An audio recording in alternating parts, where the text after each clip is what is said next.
We're excited to announce that our very own podcasting platform, Zencastr, has become a new sponsor to the show. Check out the podcast's discount link in our show notes and stay tuned for why we love using Zen for the podcast.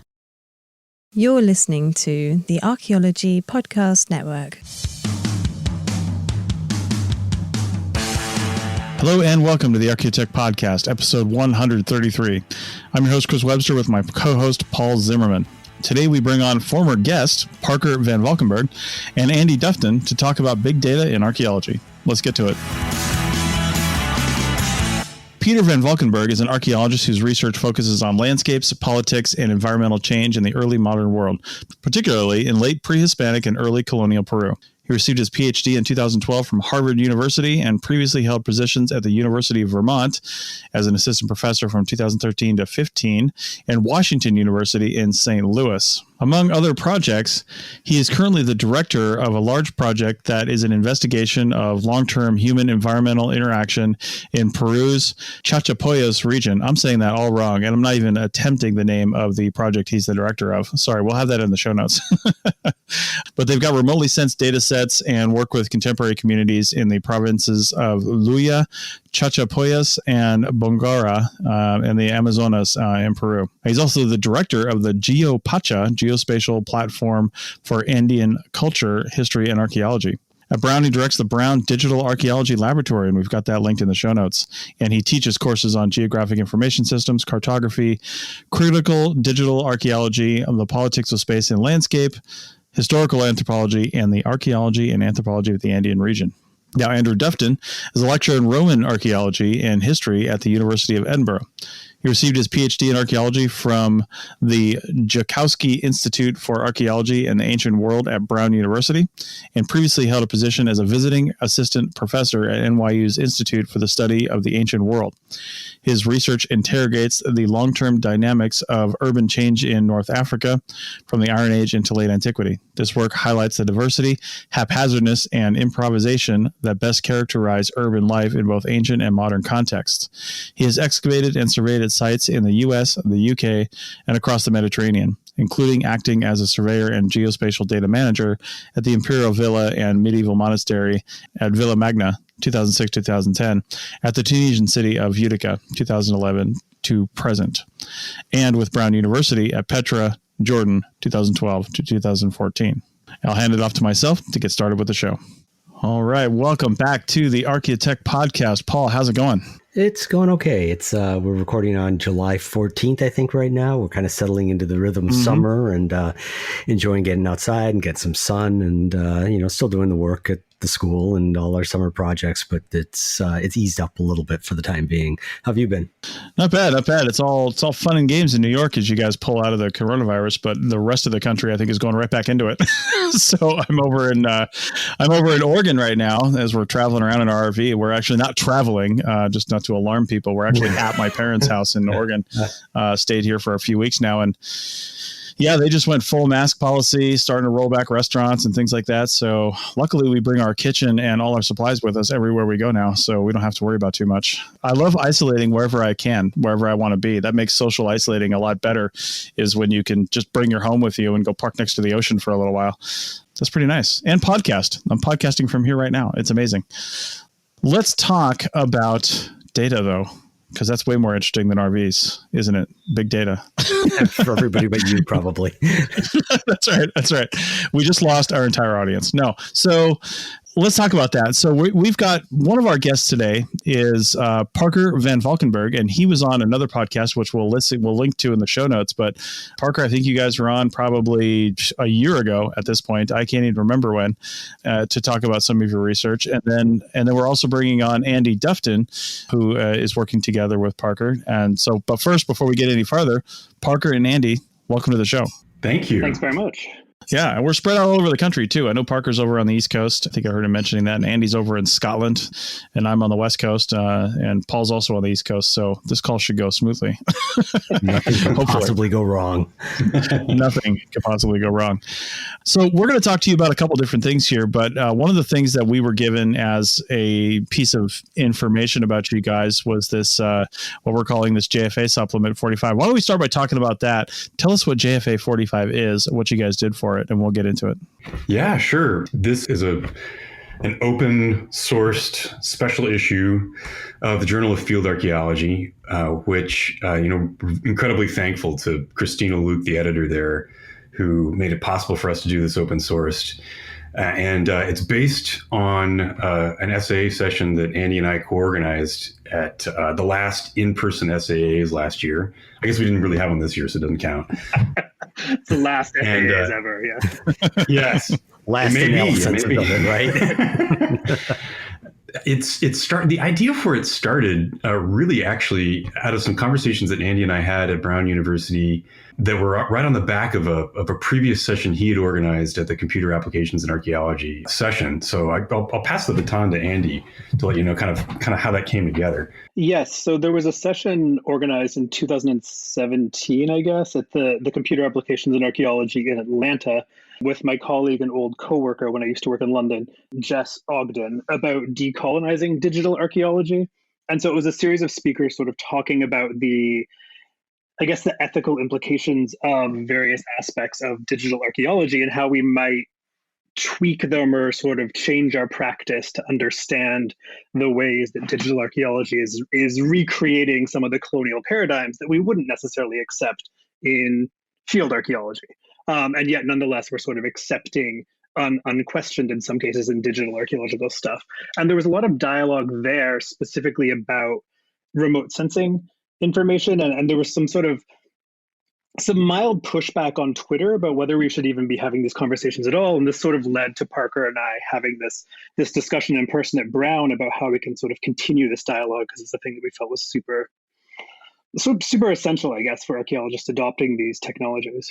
Because you mentioned the phrase digital archaeology, and Paul and I talked about this on another show recently about the definition of digital archaeology, because I'm in CRM archaeology. And to be honest, to a lot of CRM archaeologists here in the United States, digital archaeology means using a tablet to record an archaeology site, right? Like taking your paper and turning it into forms. But how are you guys defining digital archaeology in this sense? Because I have a feeling it's a little different. Well, I think one way that I think about it is that all archaeology is digital archaeology to one extent or another, and has been for quite some time. We all use digital tools, and if we don't pay attention to what the digital tools do to our practice, that doesn't mean we're not digital archaeologists. This means that we're not being particularly introspective about what the tools are doing. Mm-hmm. One of the things that I've always liked about your podcast and about the sort of growing conversations about digital archaeology is it's an attempt to do what we've always done, which is to critically examine our own methods. I tend to use the term critical digital archaeology, which I know is something that gets used in a number of different circles as being sort of self-consciously self-critical digital practice that looks at questions about mediation. Okay. I love that. And I love that you said that all archaeology is digital. My God, we've been saying that for a couple of years now, haven't we, Paul? Oh, yeah. Yeah. So, yeah. Well, and by extension, then all archaeologists become digital archaeologists. There's this sort of feeling that it used to be some sort of specialism. When I did my master's back in 2004, 2005, it sort of felt like you were becoming a specialist in GIS or a specialist in digital archaeology, mm-hmm. whatever that means. And now it's sort of like everyone is expected to have some ability in digital tools. No, that's absolutely true. Yeah, and that's the nice thing about doing shows like this too, and bringing you guys on, because we like to highlight the possibilities out there and what people can do, because I don't think they realize how important thinking about big data and the approach to big data for your project, it has to be a conversation that you have no matter what you're doing, because we are recording, even in the smallest sense of the word, sense of a site, for example, we're recording an amazing amount of data with those sites. And the more tools that come down the line, the more we're recording. And the more we need to think about, well, how are we going to not only just fundamentally store this data, where's that going to happen, but then what are we going to do to it? And what can we do to it? And what can we do with it in the future? So I think that's one of the ways we're going to go in this podcast right now, for sure. So there's one thing in the JFA collection that we put together. There are a couple of archaeologists who I thought brought a healthy skepticism with the concept of big data. The point was merely to say, as you did, Chris, that archaeologists have kind of mm-hmm. always dealt with big data. We've always dealt with challenging amounts of information and had to think about how we synthesize it, how we store it, and so on and so forth. So some people think, archaeology has always already been big in one way or another. And that's one thing we have to reckon with is there anything really fundamentally new about the insights that are generated through data science approaches? Or are these just old problems wrapped up to look new? Or are there maybe some fundamentally new things that we can do now that we can address problems at scale that were difficult to tackle when it wasn't possible to aggregate data at the level that we can now? Right. Well, I'm actually curious about that use of the word big data because, in popular parlance, we use it in the news, we use it in talking about data science and so on. It's really dealing with vast, quantities of data, scale that is world spanning, millions, billions of data points. And in the introduction to that JFA supplement, you use the term big data, but you use it in a slightly different way. You say that's not necessarily the sheer scale, but it more emphasizes those analytical approaches. Could you expand on that for our listeners? I think if you looked at someone who's actually a data scientist outside of archaeology and said, look at my big data, I have this aerial imagery, I mean, they'd probably laugh, right? Because it's big for archaeology and it's still massive in terms of its size and in terms of the file storage, in terms of the questions we can be asking. But as you say, it's not really big data in the sense that a lot of external data scientists would necessarily conceive of big data, things that are spanning the world or that are talking about sort of millions and millions and millions of data points. So there is that sort of tension between archaeologists thinking, on the one hand, our data has always been big, but on the other hand, our data isn't that big. And so I guess it's sort of thinking about the fact that whether or not we're hitting the threshold, whatever we want the definition of big data to be, whether a data scientist would think about whether we need these sort of parallel processing capabilities to deal with our data or not, these types of things weren't really the point of the session, or also the JFA supplement that came out of the session. It was more about, for the context of archaeology, these are big data sets, or data sets that require perhaps a change in the way that we're thinking, or sort of a paradigmatic shift of how we're thinking about landscapes particularly, but also how we're thinking about questions of ownership, questions of interaction between local communities. These types of questions are emerging. So sort of trying to avoid spending all of the entire session and also the entire supplement trying to define this sort of amorphous thing of big data and acknowledge that what's big for archaeology isn't necessarily huge, but it's still changing the way that we're thinking about our practices, the ways that we can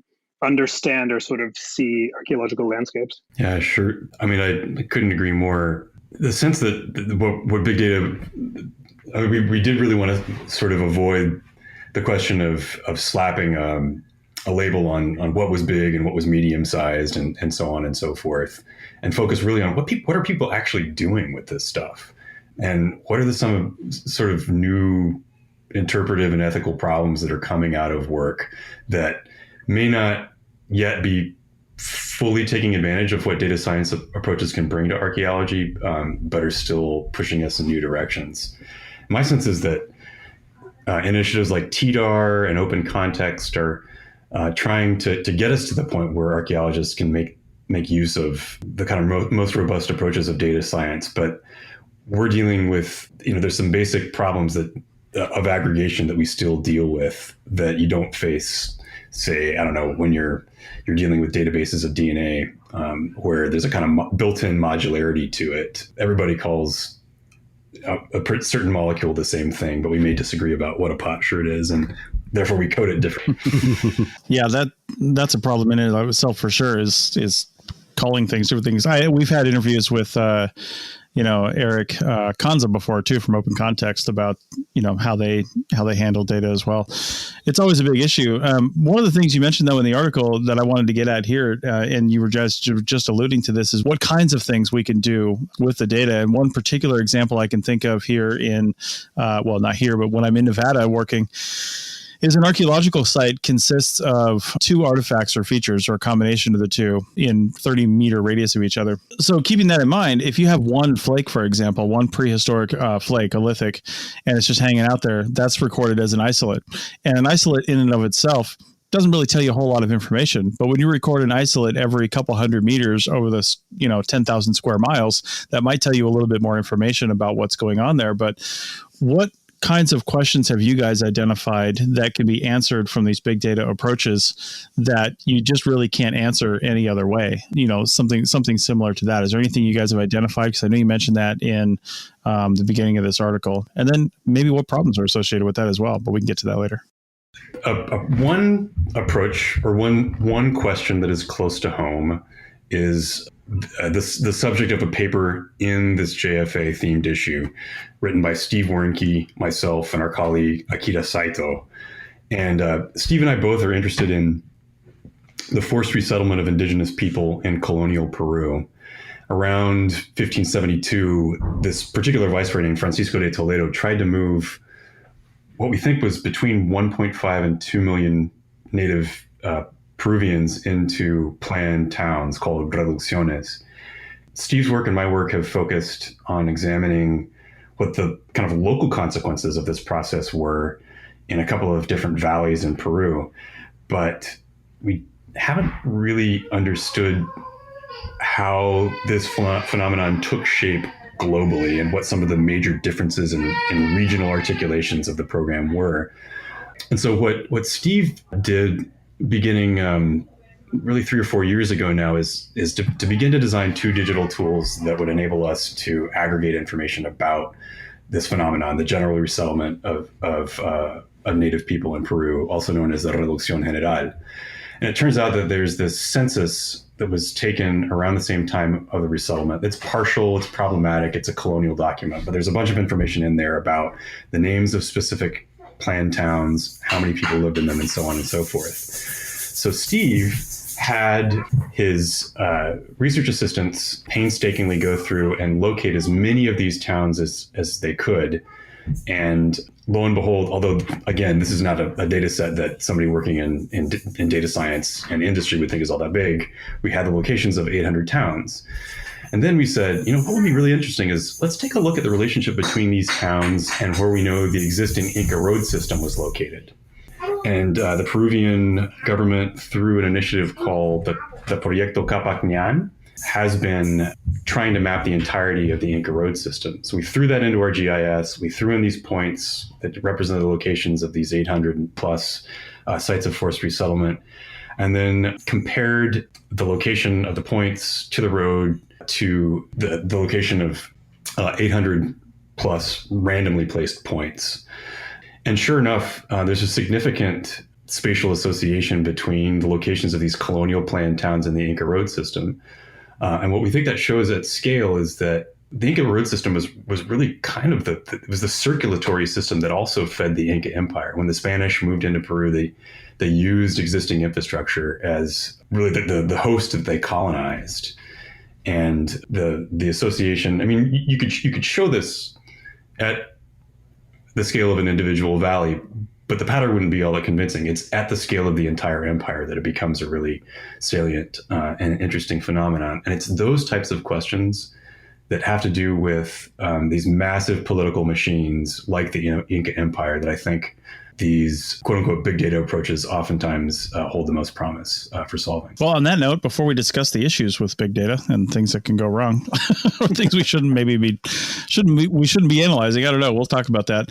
But let's take our first break and then come back on the other side and continue this discussion with Parker and Andy. Back in a second. Chris Webster here for the Archaeology Podcast Network. We strive for high quality interviews and content so you can find information on any topic in archaeology from around the world. One way we do that is by recording interviews with our hosts and guests located in many parts of the world all at once. We do that through the use of Zencastr. That's Zencastr.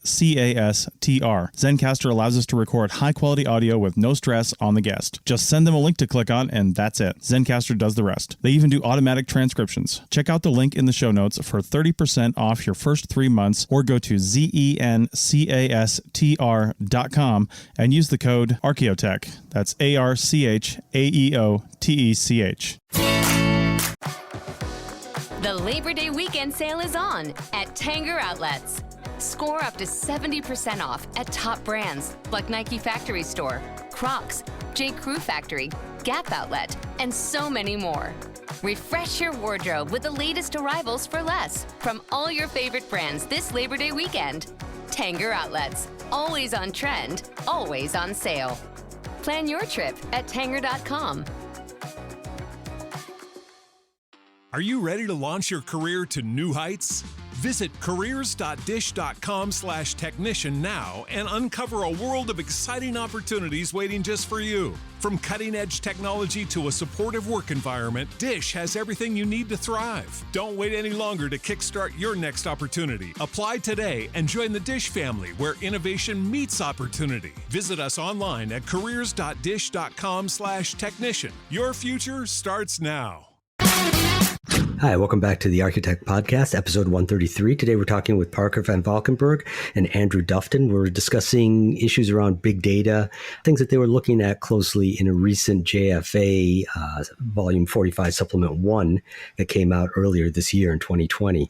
We were discussing big data just before the break and some of the benefits of it, some of the things you can do it. And I think, Andy, you had some things that you wanted to chime in about what some of the potential problems or pitfalls are with it. Yeah, I guess if we're thinking about the possibilities that Parker sort of hinting at, that a lot of the contributions of the volume talk about this ability to ask questions at scales that we wouldn't otherwise really be able to even fathom. To think about asking questions of the entirety of the Inca Empire is sort of crazy. However, there's sort of this downside. A lot of our contributors to the JFA supplemental sort of bring up this question of, as we're moving to larger and larger scales, are we becoming more and more detached from the communities where archaeological fieldwork is traditionally taking place? And so when we sort of move towards, we had a contribution that didn't end up publishing with us, but a contribution to the session from the Endangered Archaeology of the Middle East and North Africa project, which is this massive project that's doing recording of heritage at risk across all of the Middle East and North Africa.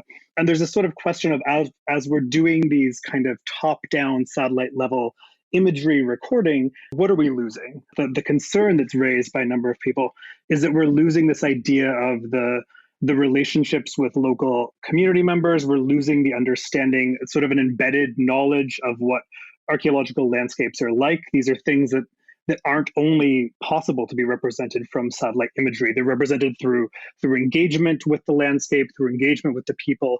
One of the contributions in the supplemental by Alison Mickle tackles this question specifically of proximity. And as we sort of take these wider macro scale views of what's going on, we're potentially losing that engagement with the proximity to the archaeological landscape, the proximity to the past. And so that's sort of a question that raises a number of questions of interpretation, but it also raises a number of questions of ethics, because it sort of moves the archaeologists sort of towards this idea of surveillance and mapping of heritage sites, of creating these sort of gazetteers of sites over massive areas that we then use in our largely Western universities to analyze things, to publish things, to get jobs, to be promoted. And as we go to this macro scale, are we sort of becoming more and more removed from the people that have a daily interaction with this heritage? And so it sort of raises these ethical questions of surveillance, of mapping, of military satellite technology, of all of these types of things that we kind of wanted in the session, and we're pleased that the supplemental also addresses how these technologies are also sort of raising these problems or these questions that we need to be aware of if we're going to adopt them wholesale.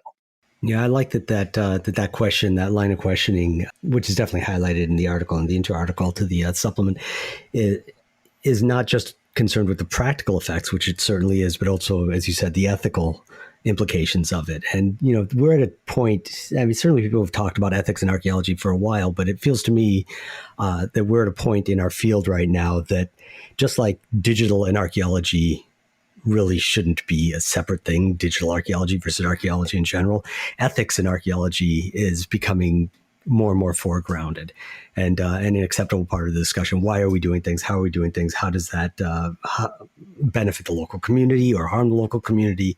How does it affect our view of the world? And since we're looking at primarily through these big data, we're looking at landscapes from this God's eye view, this kind of air war view. I like that you were explicitly bringing it back, the discussion back down onto the ground. How does it work with local communities, with local understandings of the environment, and how does it benefit or harm them?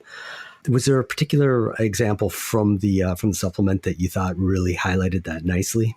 No, I mean, our main contribution that was talking about this sort of tension was the Endangered Archaeology project, but then they were unable, because it's a massive project, multiple teams across different universities, to contribute to the supplemental. They were at the SAA session, but didn't really submit.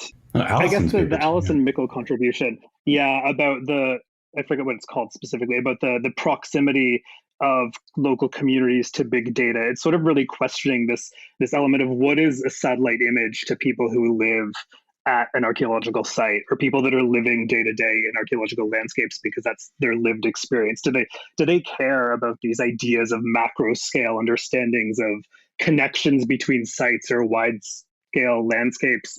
And do we need to try to include her question, which I completely sort of agree is a question we need to be asking, is it even worthwhile to try to include these types of hyper local embedded proximate understandings of landscape into these big data initiatives? Is that a thing we should be trying to consider, or is it just too different for us to even really try and embed them? I can only imagine that trying to embed them is an extremely tricky proposition, but at least the recognition that these are both valid ways of looking at our data sets and the people that they affect at least can start a discussion, which I think is what you were trying to do.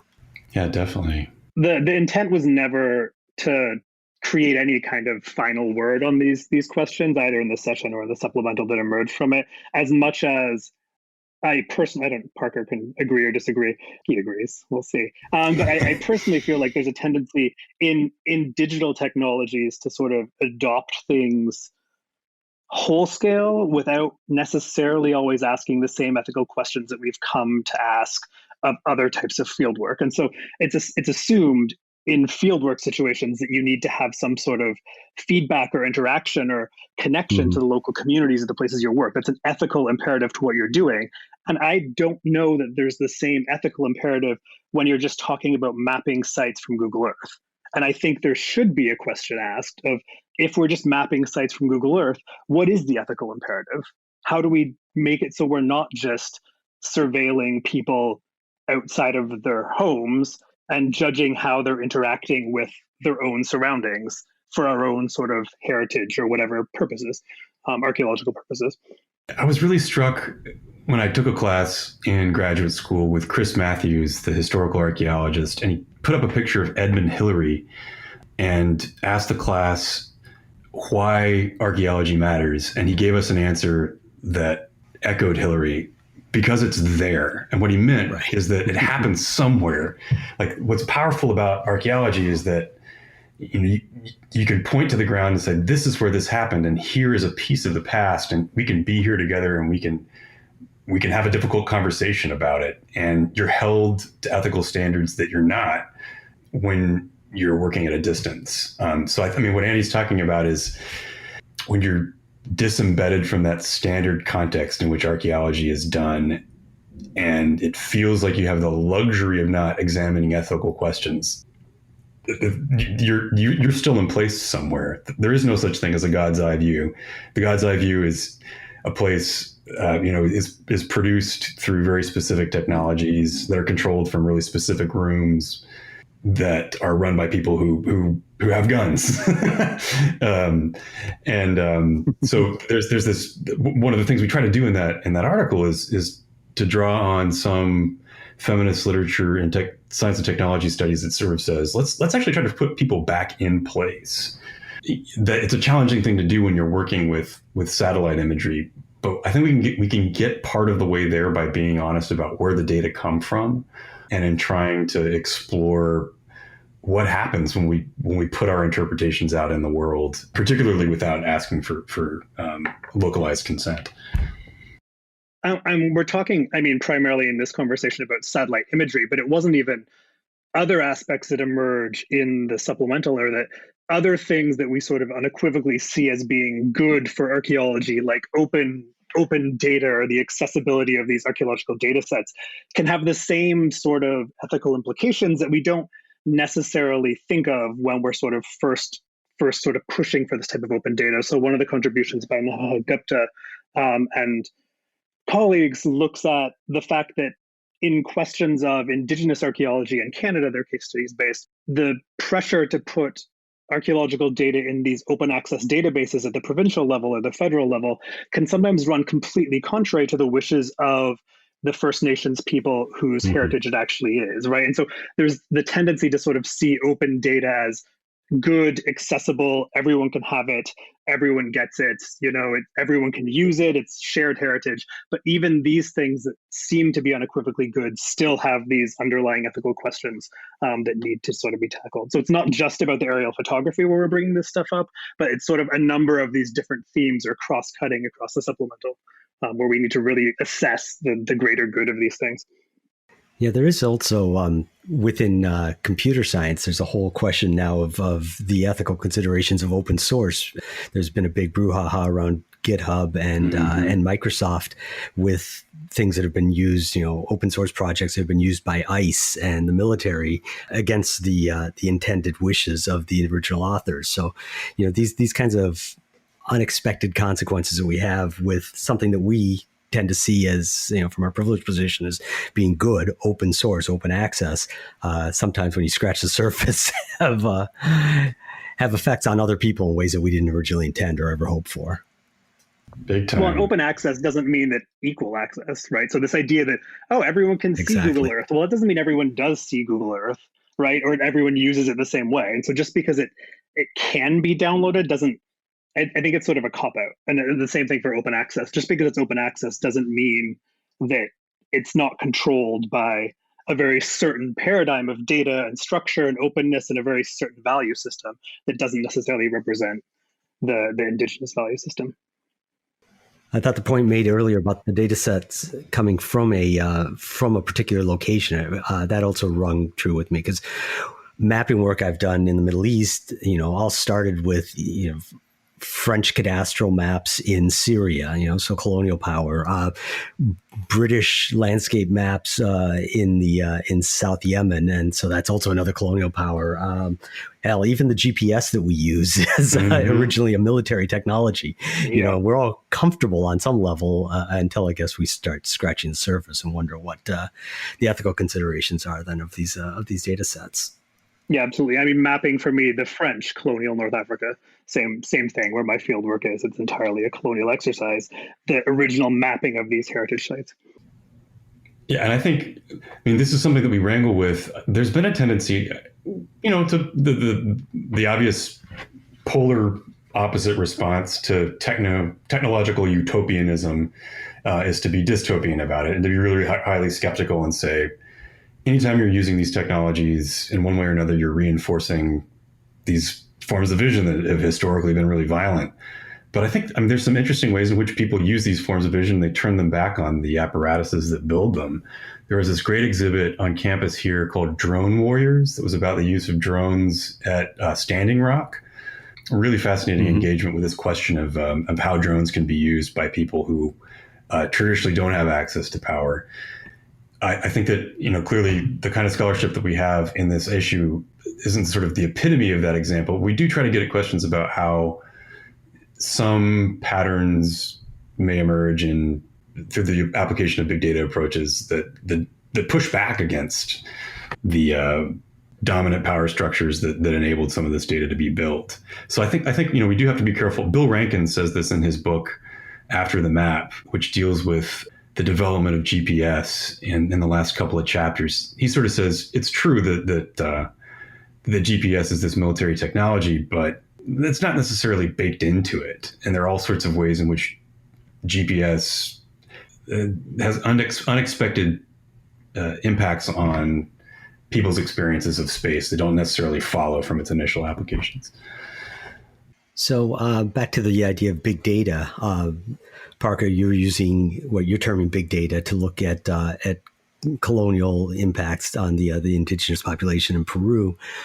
Last year, we had an interview with, I believe it was Zach Bayer, who was talking about using British documents in a big data sense to look at the slave trade across the Atlantic and through the Caribbean. And I've this is not really very well thought through question, but it's how much of the big data approach do we have? Is it going to be rooted in colonial exploitation and impacts on the rest of the world? Is that the way that a lot of this big data studies are going to be going in the near future? You mean, do you think that is the question that are big data in a sense headed towards a collision? Is this colonialism wrapped up in new clothing to some extent? To some extent, but I also mean, is the most easily accessible kinds of big data stuff that is generated from the European colonialism of the last few centuries? Yeah, that's a great point. The example I drew on was a form of colonial big data that was collected specifically to understand how to exploit indigenous bodies for Spanish material benefit. And, you mentioned this in your discussion of where maps came from. They have this, at least the sort of Western mapping tradition has empire and colonialism written all over it. So I think, there's a question here that comes up with how we use colonial archives. Ann Stoler and Fred Cooper wrote about this back in the 1990s. How do you have to read sources like this critically so that what you're doing is something different than simply putting 16th century colonial knowledge in a GIS and reprojecting it, or basically streaming it out of a loudspeaker. And in our own project, that had mostly to do with trying to combine it with things that the Spanish never thought to combine it with, namely the path of the Inca road system and the kinds of localized knowledge that you only really get if you do emplaced archaeology that engages with local people. So, in some ways, I think that's where we're headed. How do we use these sources critically, but also how do we combine big data, eye in the sky approaches in archaeology with on the ground meat and potatoes, dirt and trowel archaeology. And sometimes that's what we see is that the big data approaches aren't providing answers. They're simply enabling us to ask new questions that then require us to go back to the field to answer them. That's a hopeful view of it, I think. I like that. I hope. We don't want to be entirely pessimistic, I think Andy's more of a realist than I am. Would you say that, Andy? I think that's probably fair. Yeah, I can be jaded and real. That's fine. Well, I think with that final hopeful note, it's a good one to end on. So thank you, Parker and Andy, for coming on the show and talking about this. And we will have links to this issue supplement. So it's really cool because we've got the one link that we were sent that takes you right to all the papers that were associated with this. So pretty good. Plus, we'll have a few other links on there, including the episode that Parker was on last year, if you want to go check that out. So again, thanks guys for coming on. Thanks for talking about big data with us. And I hope we can have the conversation at some point like we did in the beginning about digital archaeology, and Parker saying kind of all archaeology is digital archaeology. Seems like we're kind of getting to the point where all archaeology is big archaeology as well, because we're just collecting a lot more data, even with smaller sites. So maybe that conversation's starting to merge a little bit. Great idea. Indeed. Really all right, guys. Again, thanks for coming on. Yeah. Thank you so much for having us, and take care. Be safe. You too. Will do. See ya. You may have heard my pitch for membership. It's a great idea and really helps out. However, you can also support us by picking up a fun t-shirt, sticker, or something from a large selection of items from our TeePublic store. Head over to arcpodnet.com/shop for a link. That's arcpodnet.com/shop to pick up some fun swag and support the show. All right, welcome back to the Archaeotech Podcast, episode 133. And Paul, that was a great discussion, and I really liked how it was. I was going to mention the thing about kind of all archaeology, bringing big archaeology, and they started to wrap that up for me right at the end there. And I'm great that we kind of bookended it by saying, all archaeology is digital archaeology, but really, I do really think that all archaeology is big archaeology these days, just because of the sheer volume of data people are recording. We've always kind of recorded a lot of data with archaeology, but it's even more so now. I even think about just photographs, to take a simple example. Even 15 years ago, you would limit your number of photographs that you take because you're using film. You've got a finite resource, and you can only have so much that you can take out with you, and development costs, just add to your project costs, things like that. But man, once digital really started to hit, I mean, people are just snapping photos all over the place because what's the big deal? Let's take 300 photos because we can, not realizing that we're probably going to store all those in a hard drive somewhere forever. and where does that go? What do we do with that? That's just one minor example of the data we're collecting. But, as tools, especially for CRM archaeologists, get more affordable and drones become more of a thing, and other types of data collection methods become more accessible, people are going to start using them more. And we have to be concerned with how we're using the data and what we're doing with it. So. Well, that concern there, you and I, for the most part, when we talk about concern, we talk about practical concerns, storage, sure, how things are actually manipulated and used in our computers, in our databases, in our, image processing in GIS and so on. We're concerned about that kind of how, but there's also the whole concern that was definitely brought up in this article, in this supplement rather, that's the concern for the ethics behind what we're doing. And I'd said it because I see it day in and day out on my Twitter feeds and on my various Discord channels I'm on with different archaeologists, that maybe it's mostly people a little younger than I am. Maybe I'd hope that it's including my generation, but thinking about the ethical concerns and the impacts upon descendant communities and the impacts upon people who live on the land that you're studying, and various stakeholders and shareholders. This is all now part of the normal conversation. It's not a side fringe thing. In the same way, and this is something that Parker led off, that digital archaeology, well, basically all archaeology is digital archaeology at this point. And I think that is now so obvious. The people outside of our field even get that, are starting to get that. And so I want to actually, I got a great email a couple of weeks back from one of our listeners, Mark Carrera, who's not an archaeologist. Maybe he listens to this because he's like me, spent a couple decades working in K through 12 technology. He's an IT guy in school. So we probably have a lot of simpatico there. But he wrote a very nice email and gave me permission to quote something that he said with regards to digital archaeology. And I think that he says it better than I could have. He says, quote, "We live in a digital world inhabited by digital natives. I think that the adjective digital is past its prime and should be dropped. Field research is field research. Eventually, it will become digital data, all of it. Why call it digital archaeology?" And I think that really cuts to the point that we've been thinking of for a while, that, we are using digital tools to generate digital data, and we just, it's our data. Who cares? The digital is pointless almost at this point. And as you were implying, now we have so much of it because it's so easy and fairly inexpensive to get more and more data, that soon all our digital archaeological data is going to be big data. And hopefully it's all underpinned by an ethical consideration before we just go willy-nilly collecting and processing and disseminating. Yeah, and that's the point. That's the point I think we've been trying to make for a while now, honestly, which is, man, why are we having this discussion over, terminology when it's all coming down to the same thing? I do think the one caveat to all that, just because there are different considerations, are some of the ethical considerations that were brought up in this show, because it's not something I really thought about.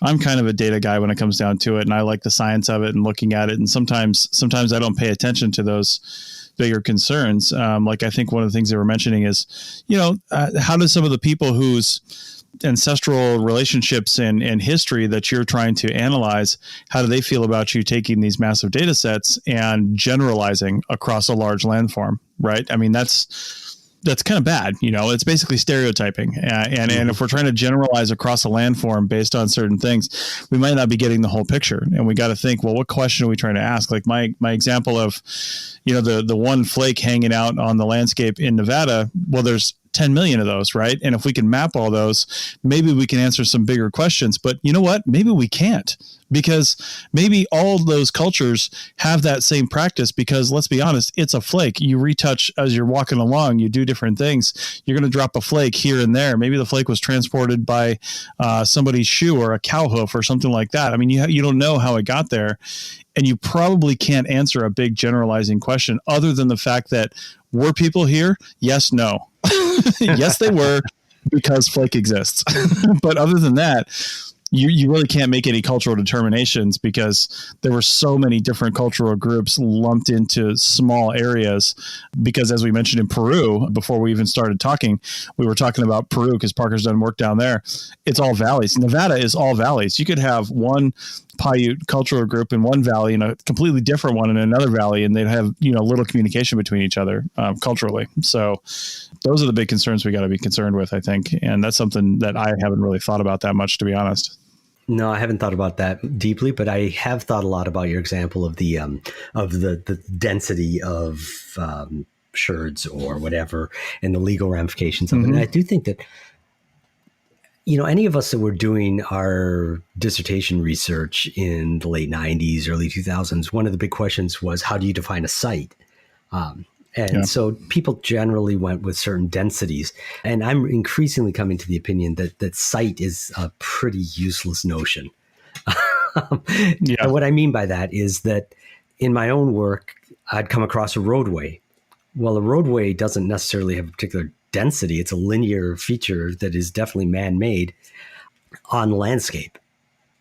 Mm-hmm. Is that a site? Well, it probably should be considered a site.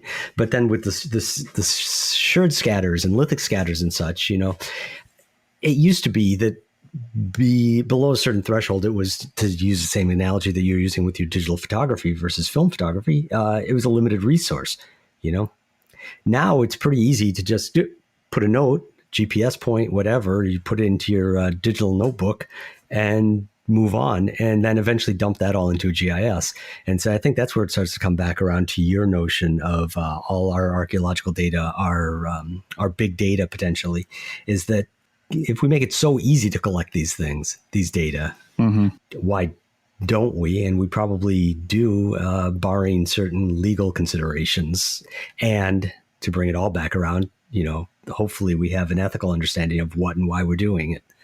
Yes, we certainly can record everything, but like you were saying, it might not mean anything, or it might reveal something that probably shouldn't be revealed.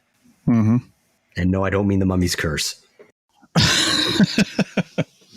Wow, you went there. Nice. Yeah, well, I mean, there's so much to talk about with this. I would say definitely get a hold of us, like our last email commenter did, the one that you just quoted. Get a hold of us and let us know what your thoughts is on this, and because it'll help us frame the conversation, maybe find other guests and see what we're going to talk about next. But I wonder where this podcast would be in 5 years. You know what I mean, or even a couple of years for that matter. What are we going to be talking about? We've talked about big data a lot. Like, big data has come up numerous times as not only a side topic of a show, but as a primary topic of a show like this one.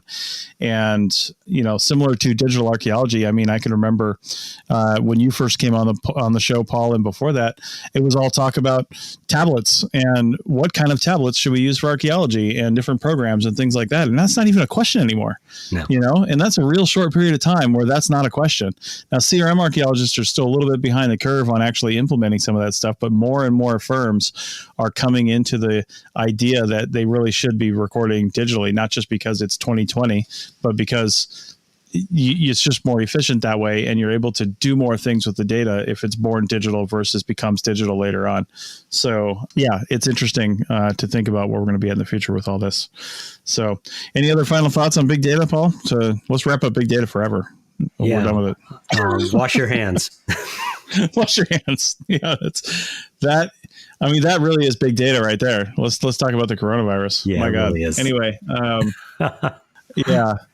So anyway, that was great. Thanks again to Parker and Andy for coming on. We've got their a bunch of links to their resources and things like that over in the show notes, arcpodnet.com/archaeotech/133. And I would say, hey, check out our show notes as well. If you want to get a hold of us, Paul and I's contact info is in there. Again, arcpodnet.com/archaeotech. And also, I want to mention on this show, we have, as long as you're listening to this in somewhat real time, because things may have changed in the future, but we've changed our whole membership system. We've taken it from a 3-tiered membership system down to just 1 tier, and it's $7.99 a month. And you get access to episodes early without the ads. You get access to our Slack team where you can talk to the hosts, you can talk to other members, and a few other freebies thrown in there. We're coming down the line again. If you're listening to this in real time in July of 2020, we are coming around with some live discussions and other things that you'll get as a member. For example, we're going to continue running these small conferences like we did our test conference in May, in which Paul was a speaker. We have more of those coming down the line, and not that we're going to charge necessarily for attendance, but we do want to charge for the access to the recorded versions of those presentations, just so we can make some money for the podcast network, keep the lights on over here, get our volunteers paid, and continue doing those things. But I'm saying that because members will always have free access to that stuff. So if you're a member of the APN, that's a pretty sweet deal, is you'll get access to those back conference catalogs that we'll end up doing later. So head on over to arcpodnet.com/members, or just the Archaeology Podcast Network, and you'll see links to it and check it out. So I think that's about it for big data. Hey, Paul? Yeah. This will never come up again. We've exhausted the topic. Indeed. So with that, we'll end the show. And again, contact us if you want to. Go become a member. Contact us about advertising as well. Help us keep the lights on over here and support archaeological education and outreach. We'll see you next time. Bye. I mean, you have to end with wash your hands, even though you already said it. Okay, wash your hands.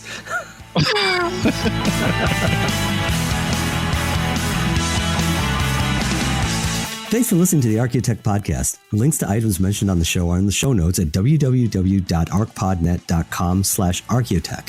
Contact us at chris@archaeologypodcastnetwork.com and paul@lugal.com. Support the show by becoming a member at arcpodnet.com/members.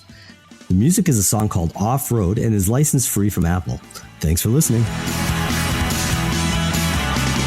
This show is produced and recorded by the Archaeology Podcast Network, Chris Webster and Tristan Boyle, in Reno, Nevada, at the Reno Collective. This has been a presentation of the Archaeology Podcast Network. Visit us on the web for show notes and other podcasts at www.arcpodnet.com. Contact us at chris@archaeologypodcastnetwork.com. Thanks again for listening to this episode and for supporting the Archaeology Podcast Network. If you want these shows to keep going, consider becoming a member for just $7.99 US a month.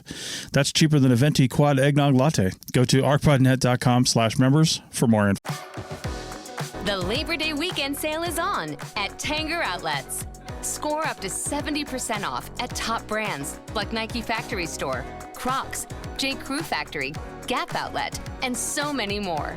Refresh your wardrobe with the latest arrivals for less from all your favorite brands this Labor Day weekend. Tanger Outlets, always on trend, always on sale. Plan your trip at tanger.com.